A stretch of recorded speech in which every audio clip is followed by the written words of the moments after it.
ওম নাৰায়ণ শ্ৰদ্ধাৰ ধৰ্মপ্ৰাণ ৰাইজ, মই বিশেষকৈ অসমৰ ক্ষেত্ৰতে এতিয়া ক'বলৈ গৈছোঁ। বিনাশকালে বিপৰীত বুদ্ধিৰ লেখীয়া কিছুমান আমাৰ চিন্তাধাৰা বিচাৰধাৰাৰ লোকৰ সমাগম ঘটা আমাৰ পৰিলক্ষিত হৈছে। অত্যন্ত দুখজনক আৰু দুৰ্ভাগ্যজনক এয়া আমাৰ চিৰসত্য সনাতন ধৰ্মৰ বাবে।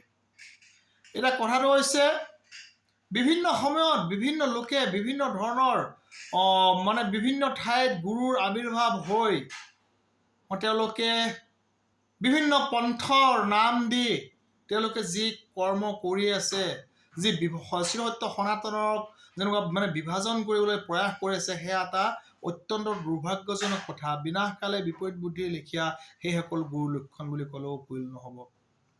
বহুত এনেকুৱা সৎ সংগ দেখিছোঁ, সৎ বিহাৰ দেখিছোঁ, বহুত পন্থ আমি দেখিবলৈ পাইছোঁ বিভিন্ন সময়ত। কোনোবাই কয় অগ্নিক পূজা কৰিব নালাগে, কোনোবাই কয় পানীক পূজা কৰিব নালাগে, কোনোবাই কয় তুলসীৰ তলত পূজা কৰিব নালাগে, কোনোবাই গো মাংস ভক্ষণকাৰী আৰু সনাতনীক একত্ৰিত বুলি কোৱা আমি পৰিলক্ষিত হৈছে। যিসকলে এনেকুৱা ধৰণৰ কৰ্মৰ আজি কৰিছে, মই তেওঁলোকক বিনম্ৰ অনুৰোধ, এজন সন্ত হিচাপে আপোনালোকে ধ্যান কৰক। ধ্যানৰ মাধ্যমেৰে জ্ঞান আহৰণ হ'ব।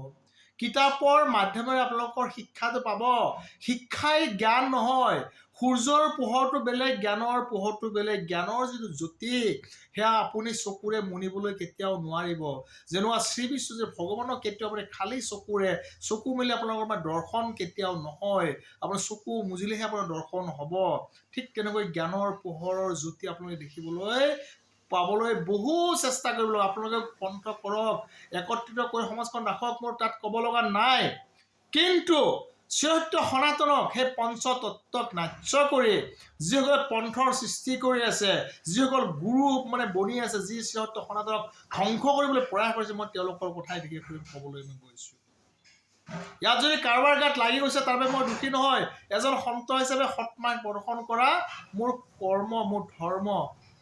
মই চিৰসত্য সনাতনৰ যিটো বাণী, যিটো গীতাৰ বাণী, গীতা ভাগৱত পঢ়ি কোনেও গীতাখন লিখা নাছিলে। ৰামায়ণ যেতিয়া ৰচনা কৰিছিলে, বাল্মীকিয়ে বেলেগ কিতাপৰ পৰা চাই ৰামায়ণ ৰচনা কৰি ধ্যানৰ মাধ্যমেৰে জ্ঞানৰ কথা কৈছোঁ মই। ঠিক তেনেকৈ ধ্যানৰ মাধ্যমেৰে জ্ঞান আহৰণ কৰিবলৈ চেষ্টা কৰিছোঁ। আপোনালোকে কৰক, আপোনালোকে গুৰু হওক, মোৰ ক'ব লগা নাই। কিন্তু চিৰসত্য সনাতনক ধ্বংস নকৰিব, মোৰ বিনম্ৰ অনুৰোধ। এতিয়া পঞ্চতত্ত্বনো কি, চিৰসত্য সনাতন কি? আমাৰ যেনেকুৱা আকাশ, পৃথিৱী, পানী, জুই আৰু বায়ু, আমাৰ যে এই পঞ্চভূত বুলি কয়, ইয়াক আমাক লাগিবই। এই পঞ্চভূত অবিহনে আমি কেতিয়াও এই পৃথিৱী, এই সৃষ্টি থাকিব নোৱাৰে। যদি এটা ইয়াৰ পৰা নোহোৱা হৈ যায়, সম্পূৰ্ণ বিনাশকালে বিপৰীত বুদ্ধি বুলি যে মই কৈছোঁ নহয়, এয়াই কথা। আপোনাৰ পন্থ কৰিছে, পন্থ ক'ৰ পৰা কৰিছে?